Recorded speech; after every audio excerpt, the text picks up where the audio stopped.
Hi, and welcome back. I figured I would throw my hat into the ring, so to speak, and with things going on currently in the world, I think that most people, anybody with a brain or actually cares about our children, was fully expecting 100% transparency with the Epstein files and the so-called client list. And I think that there's a lot of conclusions that the so-called MAGA base could draw from here, and I see that YouTube is filled with all kinds of Trump apologists saying, he's fighting this, he's fighting that, he's madder than heck, and it's very Q-esque from his first term, if you have any kind of idea about that, and that psyop that was.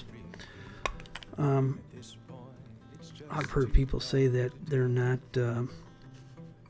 he's not on the client list because if he was, then they would have brought it out either during his, at some point before his first election or certainly in this last election.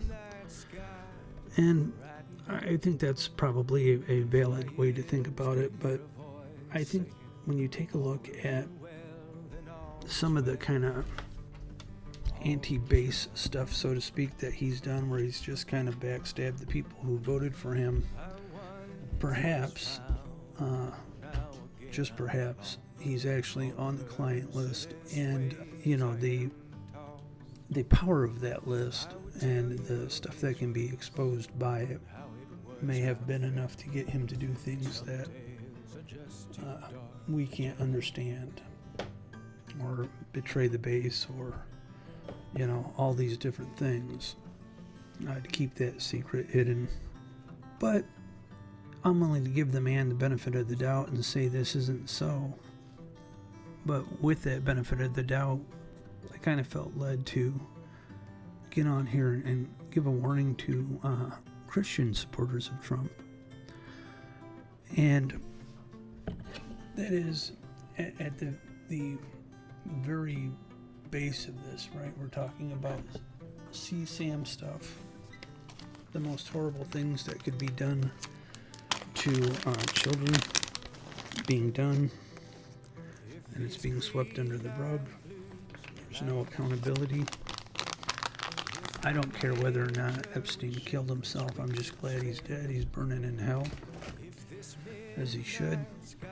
And so, one of the certainly concepts that we have here in America is guilt by association. If somebody does something illegal and you cover it up, you're an accessory after the fact. So if your best friend goes out and murders somebody and then tells you about it, and you don't call the police about it, you don't disclose that, then you're an accessory after the fact. And while the penalty may not be as great, it certainly is going to carry a significant amount of time. The reason why I bring that up, because as Christians, we really should look to the Bible to answer a lot of questions and guide our life. Not surprisingly enough, the Bible is actually quite clear on this particular subject. And what we're going to do is we're going to go ahead and see what Jesus has to say about it. We're going to go to Matthew chapter 18, verses 5 through 7. It is written, "And who shall receive on such a little child in my name receiveth me. But whoso shall offend one of these little ones which believe in me, it were better for him that a millstone were hanged about his neck, and that he were drowned in the depth of the sea.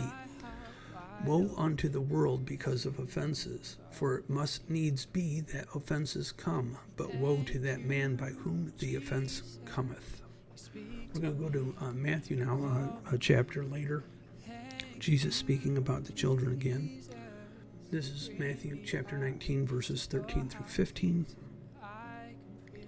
It is written, "Then were there brought unto him little children, that he should put his hands on them and pray, and the disciples rebuked him.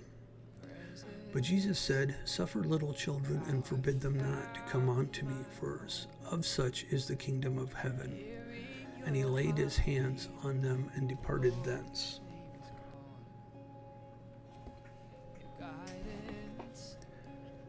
I think in some ways, right, given the impact of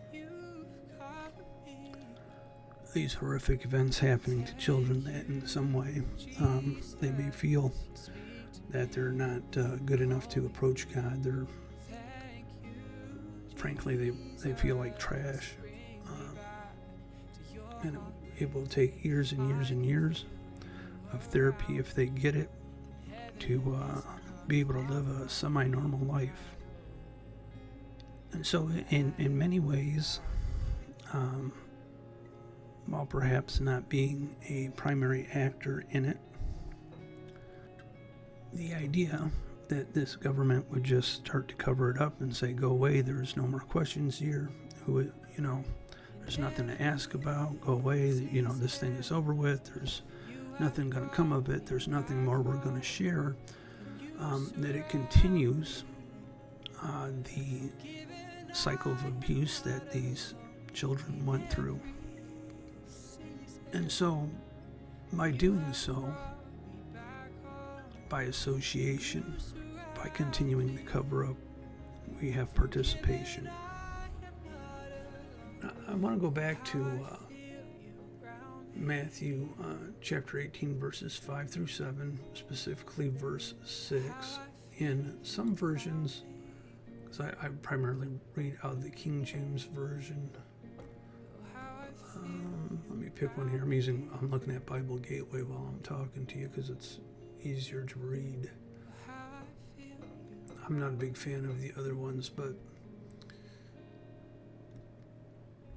in one interpretation of it, like I said, I'm not a big KJV guy, but in the American Standard Version, verse 6 is somewhat different, and it's this: "But whoso shall cause one of these little children that believe on me to stumble, it is profitable for him that a great millstone should be hanged about his neck, and that he should be sunk in the depth of the sea."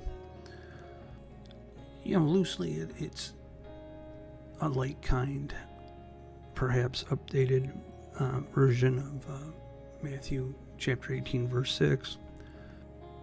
But as a one Christian to another, I want you to ask yourself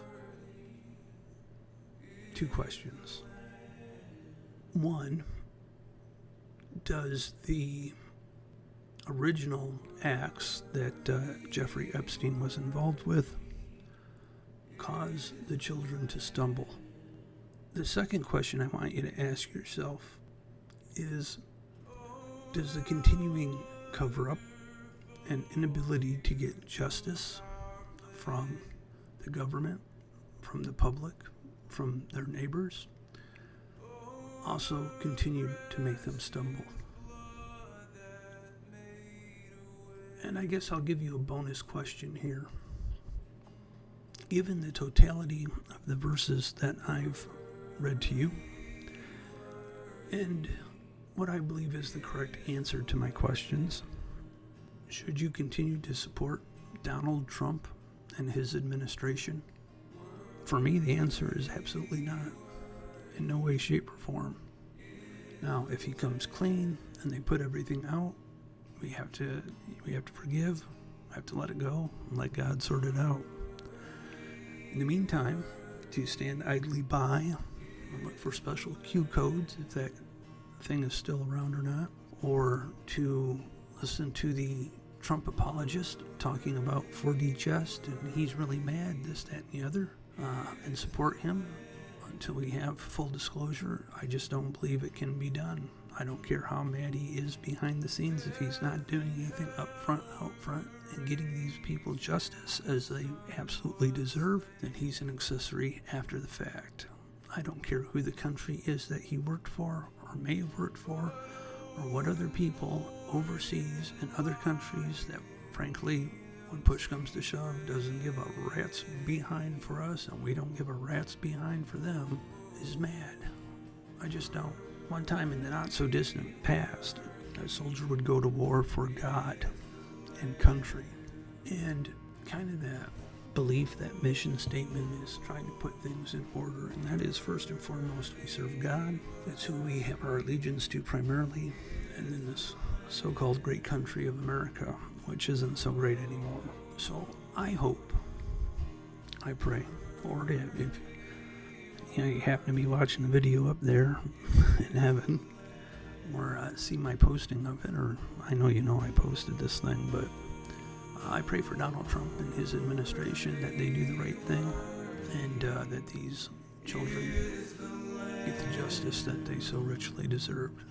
God bless you all, and I'll see you next time. Bye-bye.